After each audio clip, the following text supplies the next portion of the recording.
All right, well, update today on the four-door. So went ahead and got another Gates belt, and I was gonna just swap on a new belt and a new uh, bearing down there for the tensioner, which that one was fine, but it came in the kit and it's pretty much the same one as that one, so I'll probably just put the new one on. I had two concerns about this. So this was an engine that was running. It sounded like it had kind of a weird put to it, but I didn't really second guess it because the compression tested good. Everything looked good, but I wasn't going to replace the water pump, but I did see that it had like a little slight, like a couple white spots underneath the bottom here, and they put a bunch of silicone around it. And I don't know why people do that, because these Hondas do not require sealant on the water pump. It is just a gasket, and you do not need to put anything on there other than that.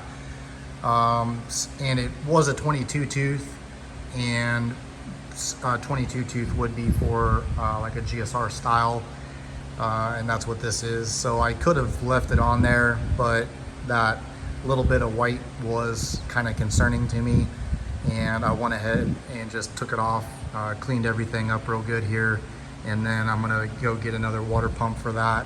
But the main thing was that I took this belt off, and you can see this one turned like just a hair, but these came off like that when I took the belt off, and then this came off like this down here, and I didn't turn this. This did not turn any sort of way when I took this off, but this timing down here was a whole tooth off. So it should be right here on that mark with the little bitty white piece on it. It should be right in line with that arrow. And if you don't have a crank pulley on the outside with the plastic, that's how you time these engines. So with that being a whole tooth off and this motor running, I am kind of concerned that it might have a bent valve.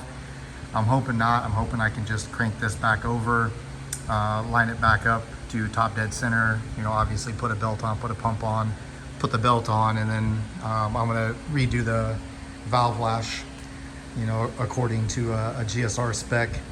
And I'm hoping that, that it'll be okay. Like I said, it did have good compression. It was running fine. It had sort of a weird put to it, and it didn't sound like it was that far out of time being off one tooth, but typically that would throw an engine off pretty far, being that far out. So we'll see. Hopefully that's not the case. Hopefully it is good to go and I can just throw it in. But I did have a customer's car out here, so we took care of this morning. It's a car that I actually bought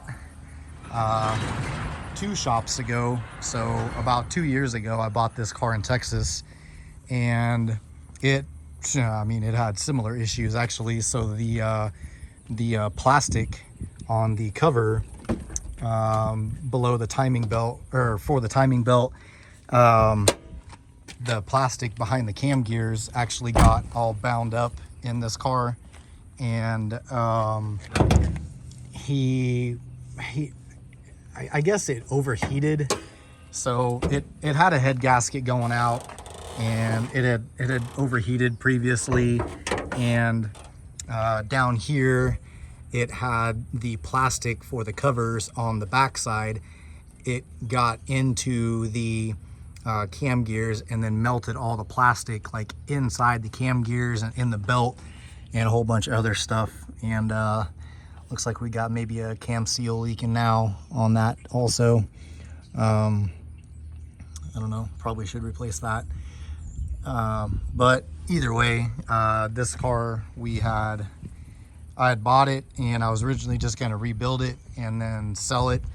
And then the kid that actually was working with me at the time, he really wanted a GSR, and this was a complete all original 97, matching VIN, everything, and it was already pretty good looking. I mean, this is how it came. We really didn't do much to it, but he was driving it the other day, and he said that it shut off and couldn't figure out what happened, and the fuel pump was not kicking on. So he changed the ECU, he changed the main relay, he changed the fuel pump, he changed a whole bunch of stuff on it. It still would not prime. So today I came in early because it was pretty cool outside, and since this car's outside, I wanted to work on it then.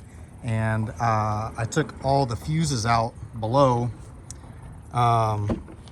I took all the fuses out below on the fuse panel down there underneath the deal, and one of them was, I don't remember what it was. It was ACR, something like that. So, or ACG. So it was the ACG IG. So it must stand for ignition. I don't know what ACG stands for. I'll have to look that up. But anyways, that 15 amp fuse had blown, and I swapped that out, and I put a different main relay in there. So I swapped it out, and the fuel pump still wasn't working. And I was like, all right, well, maybe that wasn't it. So then I swapped out the main relay to another main relay and turned it on, and the fuel pump started priming. So we figured that out. We went through 3 main relays to get a good one. And then that fuse obviously being blown for the ignition, whatever it was definitely not letting the fuel pump circuit turn on. So figured that out, and got this running this morning.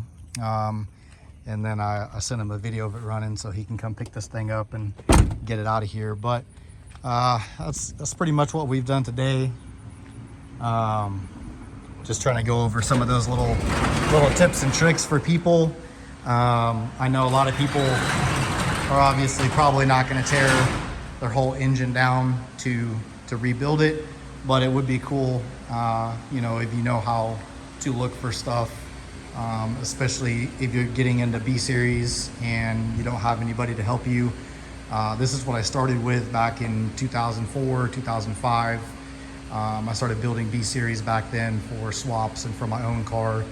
And of course, you know, they were in a lot better condition back then. There wasn't as many issues with distributors and all that sort of stuff. So either way, just always double check that. Always double check if someone has done anything in this section and something sounds a little off. Definitely always check to make sure that it's on time, especially down here. And make sure that that line right there, I know it's really hard to see, but there's a line right there on the outside. It's actually got a little piece of white on it, but it should line up with this. And right now it would be right here where my thumbnail is versus over here. So definitely always check that out. When I put these belts on, I always rotate the motor. You always want to go counterclockwise on these engines because that's how it spins. Don't go clockwise, but always go counterclockwise. And then once I get the belt on, I do the time. I always rotate this thing several times.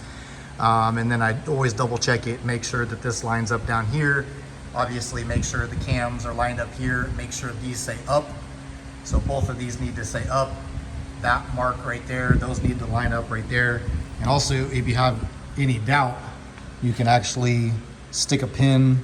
So the cams actually, so that cam right there has a hole in it that will line up with that hole right there. And then this cam over here, you can see it's got a little hole in it right there in the middle of the cam that'll line up with this one. So you don't really need anything fancy when you're building these. You can literally spin this cam to top dead center and then stick an Allen wrench in that hole up there through the rail and then into the cam. And then you can do the same with here. Even if it's a little loose and it still kind of moves, it's not gonna move enough to throw it off a full tooth. So always rotate the cam, make sure that it's that this is facing up, and then you can put an Allen wrench through the hole, and that will hold those cams to top dead center when you're putting on the belt. You shouldn't really need to do anything here.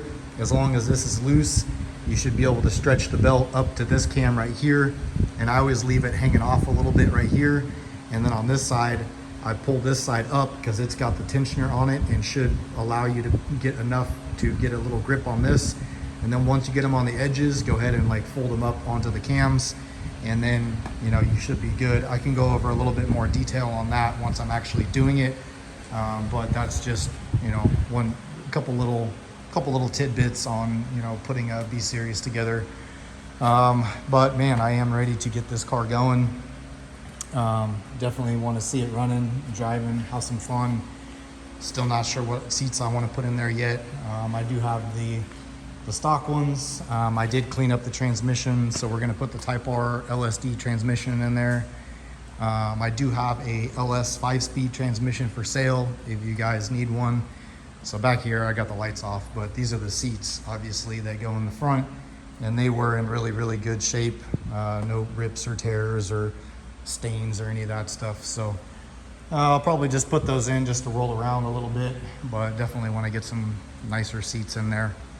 But yeah, I don't know. Drop a comment below. What kind of seats should we put in here? Should we put some Recaros, some adjustable ones, or like some pole position, or whatever? You know, what do you think?